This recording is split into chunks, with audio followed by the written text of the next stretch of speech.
जिसको कत्ल करने के लिए शुरुआत में कोई वजह नहीं थी, लेकिन फिर उसने धीरे धीरे 2 वजह ढूंढी। अब ये अजीब बात होती है कि कत्ल करने के लिए भी पहले सोचना है, फिर वजह ढूंढनी है, और फिर इसके बाद वो कत्ल करता है। इत्तेफाक से जब वो अदालत कहती है या पुलिस कहती है तुमने 20 कत्ल किए, वो कहता नहीं 26 किए, 26। अब उसके बाद उसे मौत की सज़ा दे दी जाती है। लेकिन फिर पता चलता है कि जिस देश में उसने गुनाह किया, जहां उसको ये सज़ा दी गई है, कुछ वक्त पहले उसी देश में मौत की सज़ा पर रोक लगा दी गई है, यानी उसको सज़ाए मौत नहीं दी जा सकती, और उसे जेल में डाल दिया। लेकिन खुद कातिल जिसको सज़ाए मौत मिली है, वो ये कह रहा है कि मुझे माफ़ मत करो, मुझे बख्शो मत, अगर मैं छूट गया, अगर मैं बाहर आया तो मैं फिर से कत्ल करना शुरू कर दूंगा। तो वैसे खूंखार कातिल को कैसे कोई रिहा कर सकता है? ये कहानी साउथ कोरिया के एक नौजवान की कहानी है। इस नौजवान का नाम था यू यंग चुल।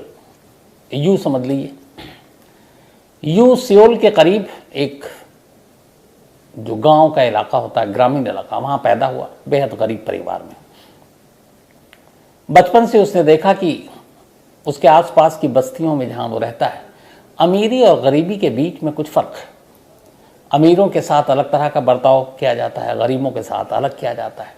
अब वो धीरे धीरे ये चीज़ें उसके मन में, और वो बड़ा होता जा रहा है। बड़ा होते होते उसने देखा कि अमीर लोग अच्छे नहीं होते। अब ये पता नहीं उसके अंदर ये धारणा कहाँ से बनी, लेकिन उसको लगा बहुत सारी ऐसी चीज़ें थी जो शायद उसे भी मिलना चाहिए लेकिन नहीं मिला। अमीरों के पास सब कुछ है, तो अमीरों से धीरे धीरे उसके मन में नफरत पनपने लगी। वो बड़ा हुआ, फिर एक लड़की से उसकी शादी हुई, जिससे उसने शादी की। वो एक मसाज पार्लर में काम किया करती थी। उसके बाद उससे एक बेटा हुआ। सब कुछ ठीक चल रहा था, लेकिन उसके एक मन में था अमीर बनना है। इस चक्कर में यू जो है वो गलत रास्ते पर चल पड़ा। उसने चोरी करनी शुरू की। चोरी की तो पुलिस ने पकड़ा, उसको जेल भेजा। बाहर आया, फिर नहीं सुधरा, फिर उसने डकैती डाली, फिर जेल गया। फिर एक 15 साल की बच्ची के साथ मॉलेस्टेशन का उसके ऊपर इल्ज़ाम लगा, वो जेल गया। इस दौरान में जब वो 2-3 बार जेल गया, तब उसकी बीवी को लगा कि उसका पति ठीक नहीं है, और उसने सही फैसला लिया कि एक क्रिमिनल के साथ रहना उससे लोगों को इसी तरह से हथौड़े से मारना शुरू कर देता। लाश जिस हालत में मिलती उसको पुलिस भी देखकर हैरान रह जाती, कितनी बेदर्दी से कोई किसी के कैसे मार रहा। उसके सर पर हथौड़ा मारकर उसे लगभग कुचल डालता था। तो इस तरीके से धीरे धीरे अब तक 8-9 कत्ल हो चुके सियोल के आसपास, और सभी अमीरों के। अब पुलिस भी घबराई, प्रेशर भी था। पुलिस ने तफ्तीश शुरू की, कोई क्लू मिल नहीं रहा। एक जगह एक क्राइम सीन पर एक सीसीटीवी फुटेज में एक शख्स दिखाई देता है। पुलिस को लगा कामयाबी मिलेगी, लेकिन उसका चेहरा, उसकी बाकी चीज़ें कहीं भी उसको इस्टेब्लिश नहीं कर रही थी कि ये कौन है। तो वो सीसीटीवी फुटेज भी बेकार चला गया। इधर कत्ल होता रहा, 9वें के बाद 10वां। इस दौरान में हुआ ये कि जब ये सारे कत्लेआम हो रहे, तभी एक टेलीफोन बूथ पर काम करने वाली एक लड़की जिससे यू की मुलाकात हुई, और वो उससे प्यार करने लगा। अब दोनों में दोस्ती हो गई, फिर प्यार हुआ। वो लड़की भी यू को प्यार करने लगी, दोनों वक्त बिताने लगे। लेकिन अब भी यू के मन में था कि अमीरों से तो वो बदला लेता रहेगा। और इस दौरान में छुप के भी उसने कुछ बुजुर्ग अमीरों को, जो अकेले रहते या बुजुर्ग 2 ही लोग घर में होते, उनको जाकर हैमर से, हथौड़े से मारता और भाग लेता। अब इधर एक तरफ कत्ल कर रहा है और एक तरफ उसका इश्क चल रहा है, दोनों चीजें बराबर बराबर। फिर कुछ वक्त बीतता है, अचानक यू की उस गर्लफ्रेंड को यू के पास्ट के बारे में पता चल जाता है कि जेल में था चोरी के सिलसिले में, फिर डकैती के सिलसिले में, फिर एक 15 ईयर्स ओल्ड लड़की की मॉलेस्टेशन के सिलसिले में। तो उसे लगता है ये तो क्रिमिनल बैकग्राउंड का है। वो डर जाती है और यू से अपना नाता तोड़ लेती है। अब जैसे ही ये बात यू को पता चली, उसने मिलने जुलने से मना किया और उसने बताया कि तुम्हारा पास्ट ये है, तो यू को बहुत गुस्सा है। अब ये जो इसकी गर्लफ्रेंड थी, एक टेलीफोन बूथ में काम करती थी, लेकिन वहाँ जिस एरिया में ये काम करती थी उसमें बहुत सारी ऐसी लड़कियाँ थीं जो टेलीफोन बूथ में काम तो करती थी और साथ में प्रोस्टिट्यूशन का धंधा भी करती थी, जिसमें फरोशी का। अब जब ये रिश्ता टूटा उसकी अपनी गर्लफ्रेंड से, तो उसे बहुत तेज़ गुस्सा आया और उसे लगा कि ये भी टेलीफोन बूथ की आड़ में जिसमें फरोशी का धंधा करती है। अब उसने कहा कि अमीरों को छोड़ो, जो इतनी सारी जो सेक्स वर्कर हैं, ये इनसे अब बदला लेते हैं। और उसकी एक वजह जो दूसरी सोच आई, ये जो गर्लफ्रेंड थी इसकी, एक टेलीफोन बूथ में, और उसको ये डाउट था कि ये एक सेक्स वर्कर है। इससे पहले जिससे उसने शादी की, जो उसकी वाइफ थी, वो एक मसाज पार्लर में काम किया करती थी। तो कई ऐसे मसाज पार्लर भी थे सियोल में, जहाँ पर मसाज पार्लर के आड़ में जिसमें फरोशी का धंधा हुआ करता था। तो पहले बीवी, और उसने छोड़ दिया, डिवोर्स दे दिया। अब गर्लफ्रेंड, उसने पास से उसका पता चला, छोड़ दिया। लेकिन दोनों लगभग एक ही पेशे में, एक मसाज पार्लर, एक टेलीफोन बूथ, उसके दिमाग में घुस गया। उसने कहा कि अब सेक्स वर्कर को निशाना बनाएंगे। सबसे पहले अपनी उसी गर्लफ्रेंड का इसने कत्ल किया। उसे एक दिन घर बुलाया, बोला ठीक है हम अब ब्रेकअप करते हैं, और हैमर से उसको मारा। उसके लाश के टुकड़े किए, सर बाथरूम में रखा, बाकी चीज़ें उसने ले जाकर दूर कहीं फेंक आया। फिर उसके दिमाग में आया कि उसको अपनी बीवी का कत्ल करना है। लेकिन जब बीवी के कत्ल की बात आई तो उसे लगा कि उसका बेटा बहुत छोटा है, अगर मैंने अपनी बीवी को मार दिया तो फिर बेटे को कौन पालेगा। और उसे ये भी शायद कहीं अंदाज़ा था कि अगर कभी उसका जुर्म बेनकाब हो गया, वो पकड़ा गया, तो फिर बेटा बिना माँ और बाप दोनों के कैसे रहेगा। तो उसने तय किया कि वो अपने बेटे की वजह से अपनी उस एक्स वाइफ को बख्श देगा, छोड़ देगा। एक दिन ऐसा हुआ कि जब ये कत्ल करके लाश के टुकड़े कर रहा था, तभी इसके बेटे का फ़ोन आ गया। उससे 1-2 दिन पहले इसको कोल्ड था, तबीयत ठीक नहीं थी। ये लाश के टुकड़े कर रहा है, फ़ोन की घंटी बजती है। बेटा पूछता है, पापा आपको कोल्ड तो नहीं है? कहता मुझे कत्ल करते हुए या लाश को ठिकाने लगाते हुए या तमाम चीज़ों में कभी डर नहीं लगा। जब मैं एक कत्ल करने के बाद लाश के टुकड़े कर रहा था, और ठीक उसी वक्त जब मेरे बेटे का फ़ोन आया और मैं उस वक्त बात कर रहा था, मुझे सबसे ज़्यादा डर उस वक्त लगा था कि कहीं मेरे बेटे को ये बात पता ना चल जाए। तो खैर उसने अपनी एक्स वाइफ को बख्श दिया। अब इसने गर्लफ्रेंड को मार डाला। गर्लफ्रेंड को मारने के बाद अब इसने कहा कि इसे मालूम है सेक्स वर्कर को आप आराम से घर में बुला सकते हैं। अब इसने ये नया तरीका ढूंढा। अभी इधर पुलिस सियोल के तमाम रईसों का जो एक के बाद एक कत्ल हो रहा है, उसकी पहेली को सुलझा नहीं पा रही है कि कौन है कातिल। अब इधर अचानक सेक्स वर्कर का कत्ल शुरू हो गया। अब दोनों अलग चीज़ें थी, एक अमीरों को निशाना बनाना, एक सेक्स वर्कर को निशाना बनाना।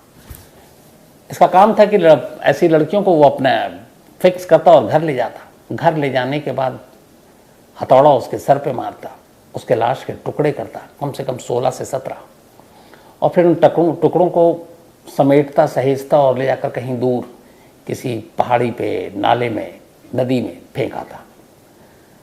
सर को उसने बाथरूम में रखा था, पता नहीं क्यों। अब इसी तरह से एक एक करके वो जितनी भी सेक्स वर्कर थी उनको घर बुलाता, उनका कत्ल करता। अब वो गायब होने लगी। इधर क्या हुआ कि अमीरों का कत्लेआम एक के बाद एक, 9-10 से ज़्यादा। इधर अब मिसिंग रिपोर्ट आ रही है कि इस जगह से जो सेक्स वर्कर है वो अपने घर नहीं लौटी, उनके पेरेंट्स, उनके ओनर वो पुलिस में जा रहे हैं। अब पुलिस को समझ में नहीं आ रहा, लेकिन उनका ये दिमाग कहीं चला नहीं कि ये दोनों केस एक हो सकता है। पुलिस की थ्योरी ये थी कि जो अमीरों का कातिल है वो कोई सिरफिरा है, अलग है। सेक्स वर्कर जो गायब आ रही है इसके पीछे कोई और है। लेकिन अब एक के बाद एक प्रेशर, कम से कम 10-12 सेक्स वर्कर गायब।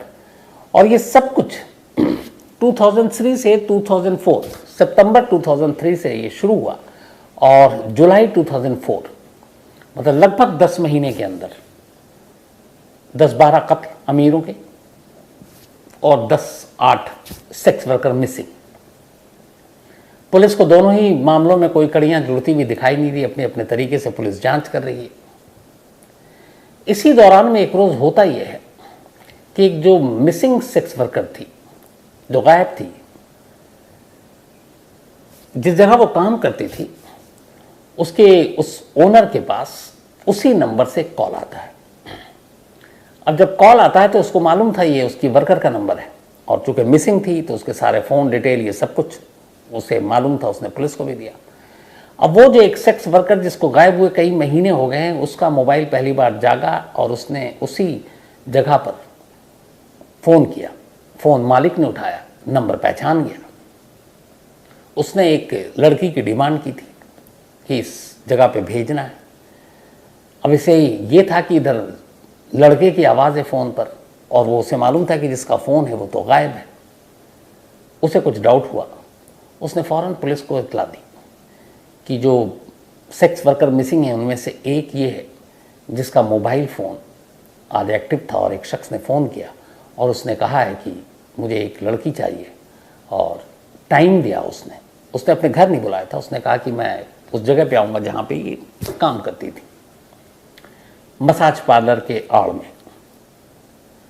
पुलिस को लगा कि ये क्या है, फिर भी खैर अब पुलिस ने कहा कि चलो उस जगह पे उस वक्त चलेंगे। इत्तेफाक से ये शख्स उससे पहले ही पहुंच गया उस जगह पर।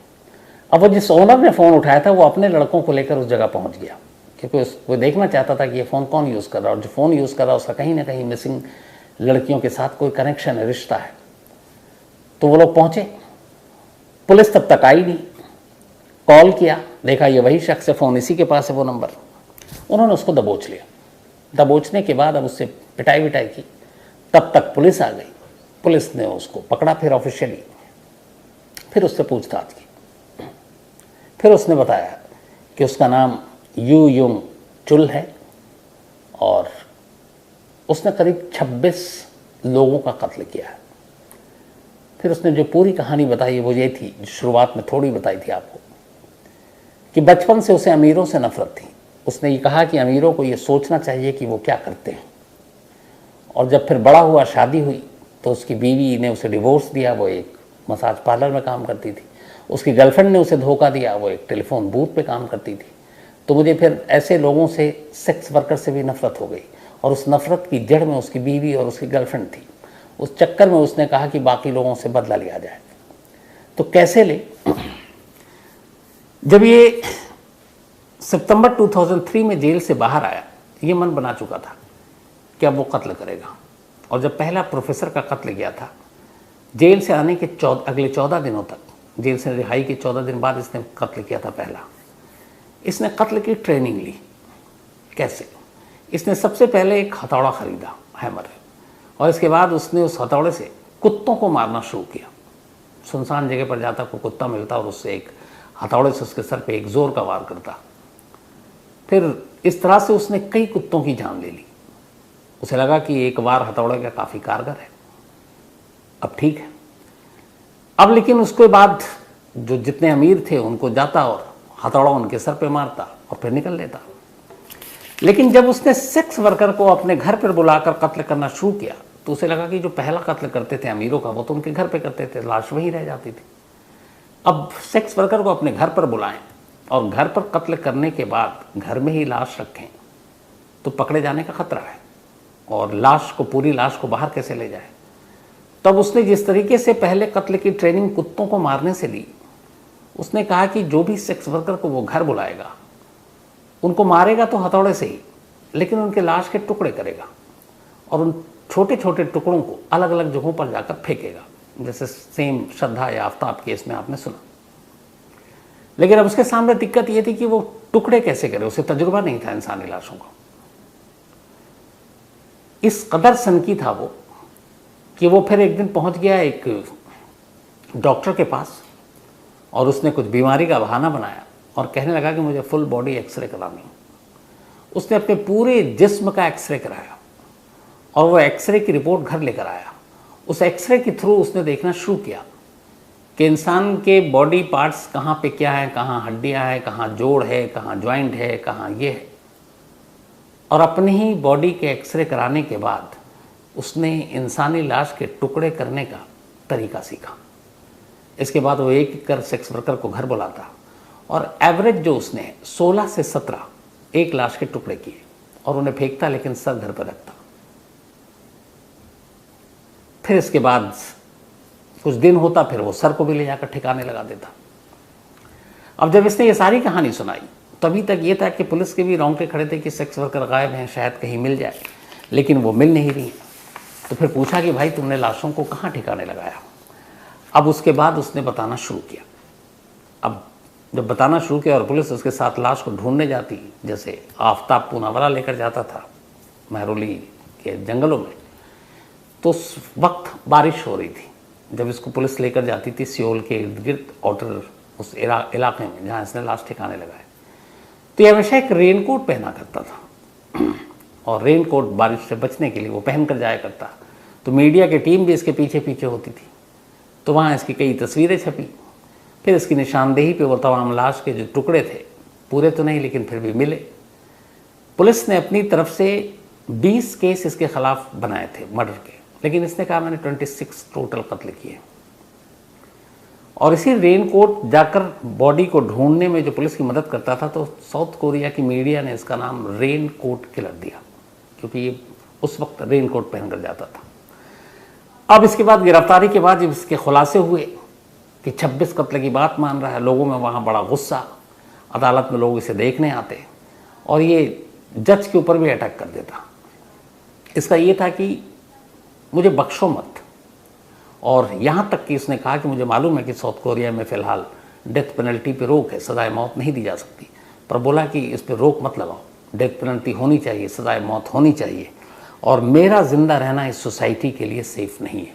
एक कातिल जिसने अपने मुंह से कबूला कि उसने 26 कत्ल किए हैं, हालांकि पुलिस 20 के ही सबूत जुटा पाई, वो अदालत में कह रहा है कि अगर मुझे खुला छोड़ते हो, मुझे रिहा करते हो और मुझे मौत की सज़ा नहीं देते हो, तो मेरा ज़िंदा रहना इस पूरे साउथ कोरिया और यहाँ के रहने वाले लोगों, उनकी बस्तियों, उनके समाज के लिए ख़तरनाक है, सेफ़ नहीं है, इसलिए मुझे मौत दो। एक कातिल मौत मांग रहा है, लेकिन बदकिस्मती से उस देश का कानून कुछ दिन पहले ही मौत की सज़ा पर रोक लगा देता है, और वहाँ मैक्सिमम पनिशमेंट जो है वो डेथ पेनल्टी है। तो डेथ पेनल्टी से ज़्यादा कुछ दे नहीं सकते थे, और यही हुआ, उसको डेथ पेनल्टी मिली नहीं। हालांकि उस कानून में बदलाव हो सकता है, नहीं हो सकता है, ये मामला अभी भी चल रहा है। और 13 दिसंबर 2004 में जब उसको कन्विक्शन हुआ था वो, लेकिन अभी भी साउथ कोरिया में डेथ पेनल्टी नहीं है, तो वो जेल के अंदर ही है। तो अजीब कातिल था ये, जो बॉडी के पार्ट्स के टुकड़े करने के लिए पहले अपने ही जिस्म का एक्सरे कराता है, मर्डर की ट्रेनिंग या रिहर्सल के लिए पहले कुत्तों को मारता है, और फिर आखिर में जब पकड़ा जाता है तो खुद कहता है कि इस कानून को बदलो और डेथ पेनल्टी को वापस लाओ और उसको बहाल करो और मुझे मौत की सज़ा दो, क्योंकि मैं ज़िंदा रहा तो मैं ख़तरनाक हो जाऊंगा, और मैं ज़िंदा रहा और मैं छूट गया तो मैं फिर वही सब करूंगा जो मैंने आज़ाद या रिहाई के दौरान किया था। फ़िलहाल वो जेल में है और अपनी सज़ा काट रहा है।